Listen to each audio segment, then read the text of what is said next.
Olá, minha gente, a paz de Jesus no seu coração. Vamos para o capítulo 29 do livro do 1 Samuel. Capítulo 29. Dia após dia, estamos aqui com esse estudo bíblico para falar ao nosso coração, para crescer na intimidade com o Senhor. Em nome do Pai, do Filho e do Espírito Santo. Amém. Vinde, Espírito Santo, vinde por meio da poderosa intercessão do Imaculado Coração de Maria, vossa amadíssima esposa. Capítulo 29 do livro do 1 Samuel. Nós já vimos a morte de Samuel, nós estamos vendo desde o capítulo 18, Saul tentando matar Davi, nós vimos Deus protegendo, nós vimos Deus guardando Davi, e nós estamos aqui quase no finalzinho, onde nós vamos ver que Saul, ele, no final do livro de 1 Samuel, vai morrer. Mas estamos aqui no capítulo 29. Pega comigo a tua Bíblia, a tua caneta e vamos juntos. Os filisteus concentraram todas as suas tropas em Afec para pegar os israelitas. E Israel acampou junto à fonte que existe em Jezreel. Os chefes dos filisteus desfilavam por centenas e por milhares, enquanto Davi e os seus homens iam à retaguarda com Aquis. Os chefes dos filisteus se perguntaram: "O que estão fazendo aqui esses hebreus?" E Aquis respondeu ao chefe dos filisteus: "É Davi, o servo de Saul, rei de Israel. Há dias e anos, forma de dizer há prolongados dias, ele está comigo e não encontrei nele nenhum motivo de censura desde o dia em que entrou ao meu serviço até agora." Os chefes dos filisteus se opuseram a ele e lhe disseram: "Manda que este homem vá embora, que volte ao lugar onde o colocastes antes. Não venha ele conosco à batalha, para que não se torne para nós um adversário durante o combate. Pois como agradaria ele mais ao seu senhor, senão com a cabeça dos homens que temos aqui? Por acaso não é este aquele Davi, de que se cantava a canção, dançando: Saul matou 1000, mas Davi matou 10.000? Então Aquis mandou chamar Davi e lhe disse: "Pela vida de Yahvé, tu és leal, e eu gostaria que entrasse e saísse comigo no exército. Portanto, porquanto nada de desonra achei em ti, desde o primeiro dia até hoje. Mas não és bem-vindo pelos príncipes. Por isso volta e vai em paz, para que não desagrades os príncipes dos filisteus."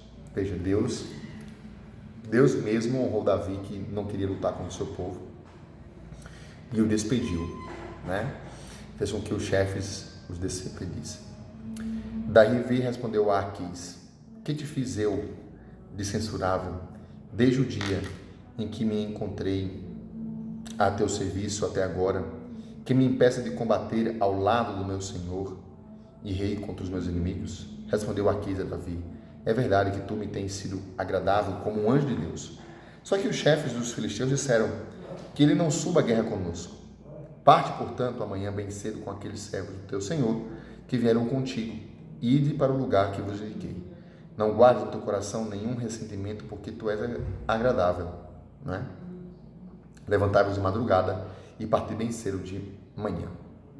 Davi e os seus homens se levantaram bem cedo para partir pela manhã e voltar à terra dos filisteus. E os filisteus subiram a Jezreel. Então veja, por mais que Davi fosse fiel, ao compromisso que ele tinha dado a Aquis, Deus o honrou. Davi talvez estava cansado da perseguição por Saul. Já há anos assim, aparentemente desanimado, incompreendido, falou: "Vou me refugiar no meu inimigo, no inimigo de Saul." E ali foi honroso com ele, Deus o honrou. Vamos pensar aqui em José do Egito. Deus o honrou no meio dos seus inimigos, vamos dizer assim, do povo egípcio, do povo estrangeiro.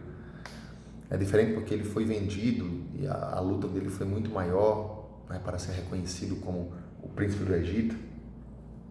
Mas, de igual maneira, a gente traz uma comparação. Davi, então, encontrou refúgio lá no seu inimigo, mas porque ele era fiel a Deus, ele foi honroso na sua palavra para com os seus reis, mesmo que seja o inimigo, eram filisteus. Deus o guardou, Deus o poupou, Deus mesmo tirou das mãos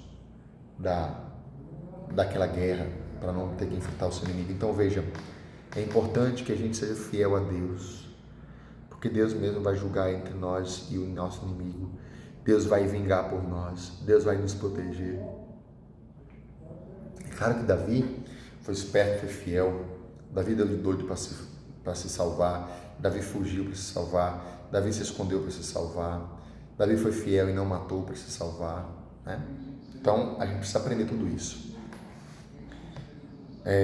Vamos aqui para o capítulo 30 já, adentrando no capítulo 30, início do capítulo 30.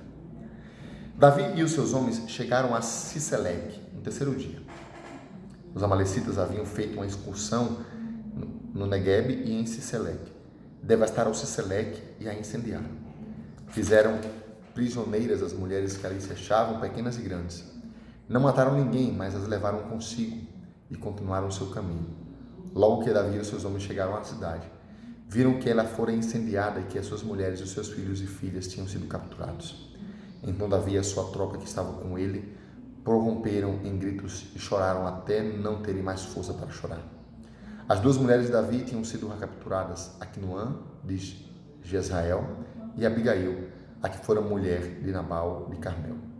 Davi estava em profunda amargura porque a tropa falava em apredejá-lo.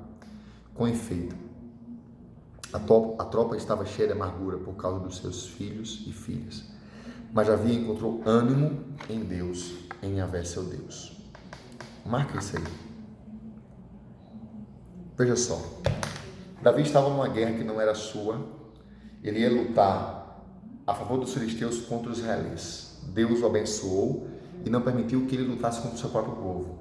E o seu chefe, pediu que ele voltasse para a cidade onde ele estava. Qual a cidade que ele estava? A cidade onde estavam as suas mulheres e as mulheres dos seus homens, do seu exército e todo o povo da cidade.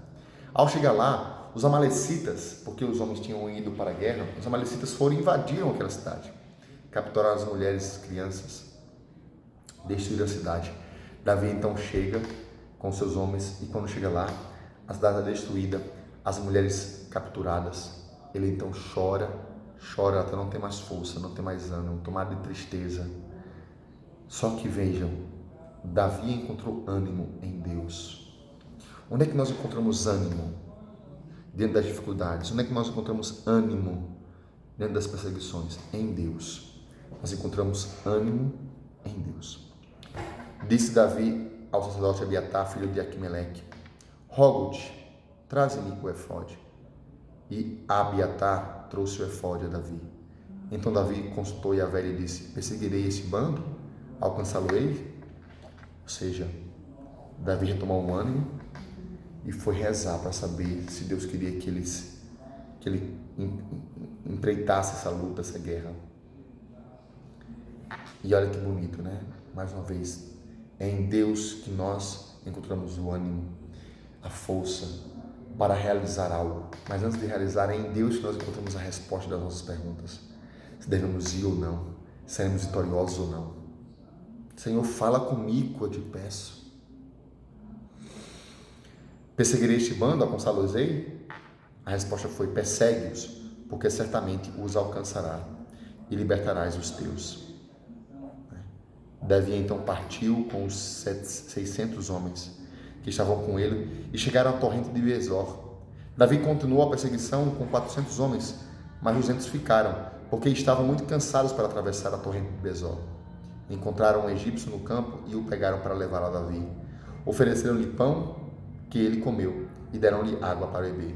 Deram-lhe também um pouco de massa de figos secos e 2 cachos de passas. Ele comeu e suas forças se recuperaram, pois durante 3 dias e 3 noites não comera nem bebera nada. Davi lhe perguntou: a quem pertences e de onde és? Ele respondeu: eu sou egípcio, escravo de uma amalecita. Meu senhor me abandonou porque adoeci faz 3 dias. Fizemos uma incursão contra os Neguebs dos Cereteus, e o de Judá e o Negueb de Caleb, e incendiamos Siselec. Perguntou Davi: poderias guiar-me até este bando de assaltantes? Ele respondeu: jura-me por Deus que não me matarás, nem me entregarás às mãos do meu senhor, e te guiarei até este bando. Ou seja, eles encontraram uma das pessoas, um egípcio e tal, Eles deram de comer aquele egípcio que estava doente, deram de beber aquele cara. E falou, olha, o que aconteceu contigo? Ele vai contar. Olha, eu adoeci e estou há 3 dias aqui, 3 noites, que eu não como nada, fui entregues aqui. E a quem pertence? De onde você é? Ele falou, eu sou egípcio, mas eu sou escravo da Amalecita. E como escravo eu vim lutar com os Amalecitas e nós acabamos tomando os Celeteus, incendiamos Siselec, que é a tua cidade. E aí Davi disse, então você pode me levar até o seu bando? Ele disse, se você não me entregar a eles e me proteger, eu farei isso. Então, ou seja, a providência de Deus lhe encontrou. Parece filme, né? Aqueles filmes que acontecem, de fato acontece assim. Então levou-os até onde se achavam, e eis que estavam espalhados por toda a região, comendo e bebendo, e festejando os seus despojos que haviam ser carregado da terra dos filisteus e da terra de Judá. Davi então os feriu desde a aurora até a tarde do dia seguinte. Ninguém escapou, exceto 400 jovens que fugiram em camelos. Davi recuperou tudo que os amalecitas tinham carregado. Davi recuperou, também as suas 2 mulheres. Não faltava a ninguém, pequenos e grandes, filhos e filhas, nem nada do despojo, nem de tudo o que havia saqueado. Davi recuperou tudo. Davi tomou o gado miúdo quanto o gado graúdo. Foi encaminhando à frente desse rebanho e disseram, eis o despojo de Davi. Então Davi foi lá, venceu a guerra, matou aqueles que sequestraram suas mulheres, né? As coisas, que saquearam a cidade, e recuperou tudo.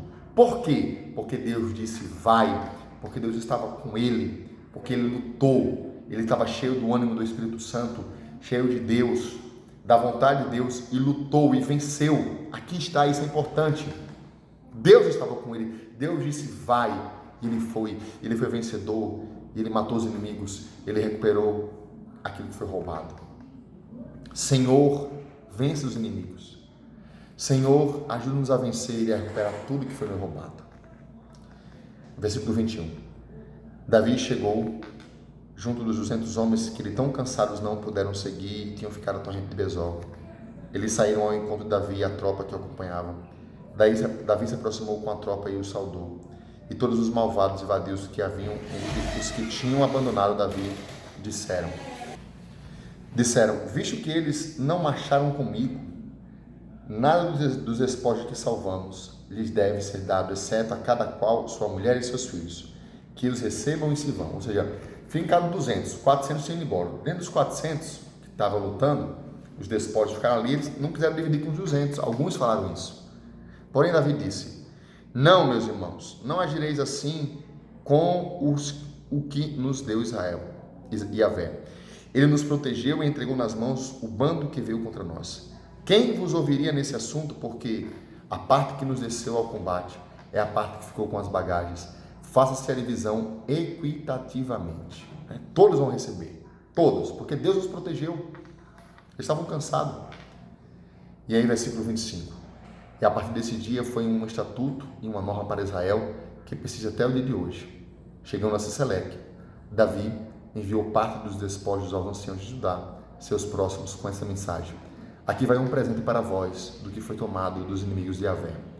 Aos de Betul, aos de Ramá de Negueb, aos de Jati, aos de Aroer, aos de Sefamote, aos de Estimol, aos de Racal, aos da cidade de Jeramel, aos da cidade dos Quenitas, aos de Ormã, aos de Bor-Azã, aos de Atá, aos de Hebron, e a todos os lugares onde tinham passado Davi e os seus homens. Então, Davi distribui os despojos. Davi presenteia aqueles que perderam as coisas. Davi tem um coração bom. Davi restitui aqueles que tenham perdido as coisas. Não se apega, não fala assim, foi só eu que fiz e sou eu que vou ficar. Não. Ele sabe que muitos não conseguiram ir porque estavam cansados, estavam desfalecidos. E ele abençoa a todos. Bem, meus irmãos, Davi encontrou ânimo diante de Deus, diante da tristeza. Perguntou a Deus se tem que ir para vencer. Deus disse, vai. Ele foi e venceu. O que é que Deus falou concretamente com você? Deixe aqui nos comentários e até amanhã.